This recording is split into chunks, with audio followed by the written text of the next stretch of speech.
Karina was a chatterbox. Anytime she found a listener, she would talk until the listener found some excuse to get away. She had a lot of friends in the village. Whenever she felt like talking, she would go to the house of one of them and talk. Her chattering was great fun for other women, because during the course of her chatter she would often reveal her own family secrets. When she had no news to give, she would say imaginary things in such a way that it sounded like the truth. She could hold nothing in her stomach. Karina could not be trusted with any secret. Anything she learned or heard was relayed to others, with a lot of spice added, as soon as possible.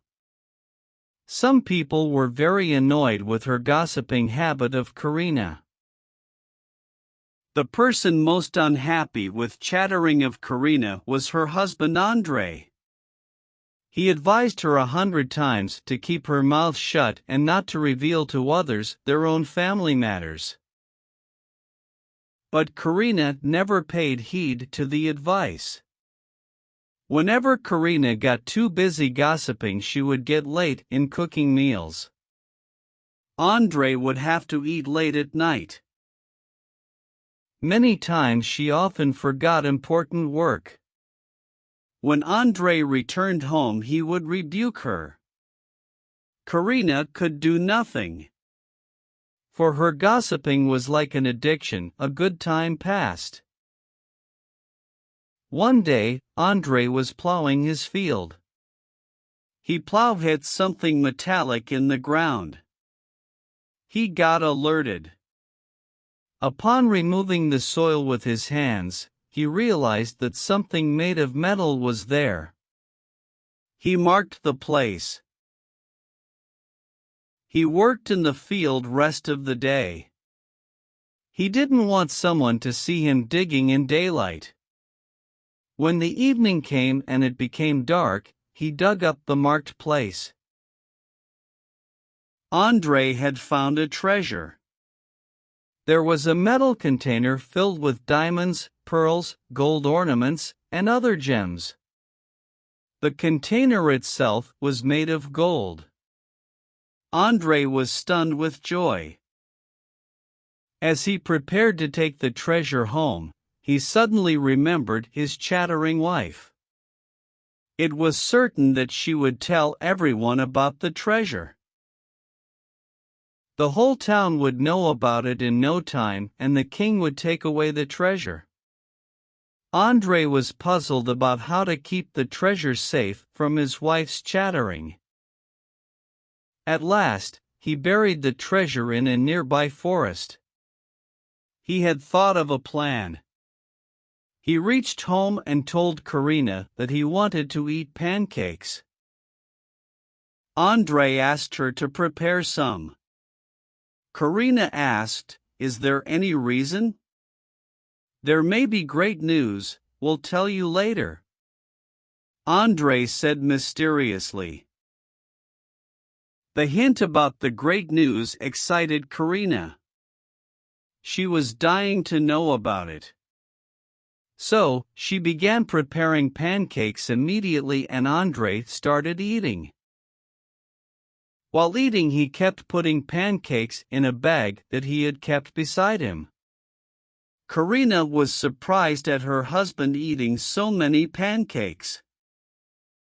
When Andre's bag was full of pancakes, he announced that he wouldn't eat anymore. Karina said, "Now tell me the good news." Andre replied, "The good news is that today the son of our king is getting married. The whole city is lit up. I will come back after seeing the city aglitter." Andre picked up the bagful of pancakes and departed. In the market, he bought fish and a lot of pastries. Then he went to the jungle and returned after doing what he had planned. He returned home with a happy face. His wife was waiting for him. He whispered in her ears, "Know what the other good news is? We have got a big treasure. Get ready. We shall bring the treasure home at night." Karina got ready in a fast time. A little while later they were passing through the trees of the jungle. Suddenly something struck the head of Karina that hung from a branch. She bent her head and tried to catch the thing. Her hands caught a pastry. Karina was very surprised. She screamed, "Look here! I got a pastry. It hung from the tree. What a miracle!" Andre said, "What is a miracle in it? These are pastry trees. Haven't you ever seen a pastry tree?" Karina looked up more surprised. She saw lots of pastries hanging by the branches of the trees. She plucked a few and walked eating the pastries. She remarked, "Today is a day of wonders. We got the treasure. The king's son is getting married. And I see trees of pastries wonderful." "Sure, it is indeed a day of wonders," Andre agreed. A little further ahead Karina found many fish lying on the ground. The ground was wet. Some of the fish were dead and some were flip-flopping, while many of them showed faint signs of life. Andre spoke, "It appears that the forest had rain of fish a little while ago only. Some fish are still alive. We are in a hurry. Otherwise, we could have collected some of them for tomorrow's lunch." Karina asked wide-eyed, "A what?" "Rain of fish. Another wonder? What a day of wonders. Today I am seeing wonder after wonder. I had never before heard of rain of fish." "Really? But it is a common thing in the forests. In fact, you stay closed up at home. So you know little about the things that happen in the outside world." They moved ahead. It was becoming darker. They saw some disc-like things growing in the bushes. Karina was puzzled. She examined the things closely. She muttered, "What is this yellowish golden disc?" She plucked one and exclaimed, "Pancake!" So, there are pancake bushes too, like those pastry trees. Now I know the forests too are full of wonderful plants. Andre laughed.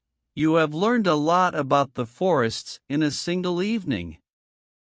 I guess you have seen the pancake bushes for the first time. Isn't it?" "That's right. Today is the day of wonders. I had never expected so many wonders. What a day! Come, now show me the treasure," Karina urged. "We are about to be there. Look, someone has cast a net in the pond. I will see if it just hangs in the water or if there is something trapped in it." Andre advanced and pulled up the net.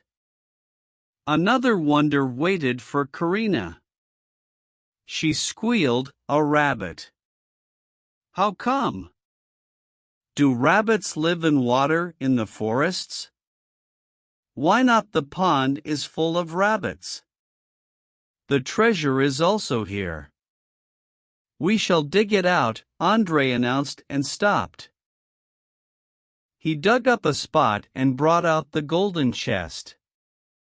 He showed the inside treasures to Karina, whose eyes were popping out at the sight of the fabulous gems and jewelry.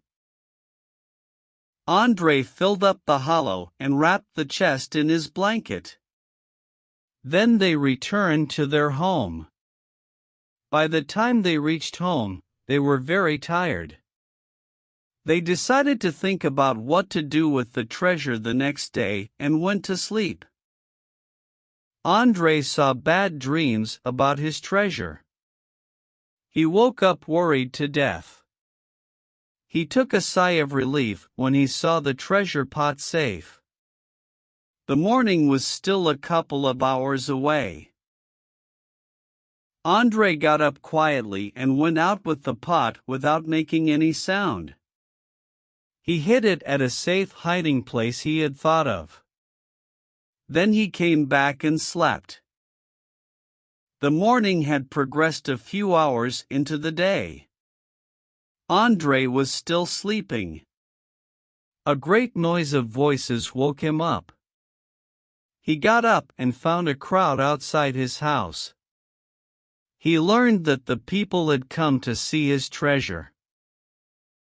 Karina had gone all over the neighborhood at the very daybreak to broadcast the news of their finding the treasure.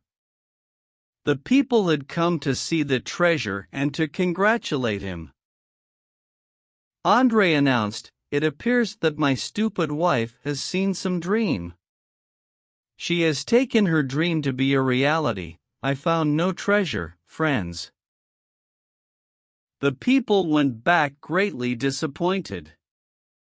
But the rumor spread on and reached the ears of the king. The king summoned Andrei. Andrei went to the presence of the king. The king asked, "We learn that you have found a great treasure. Where is it?" "Your Majesty, I found no treasure." "I fail to understand who gave you the wrong news?"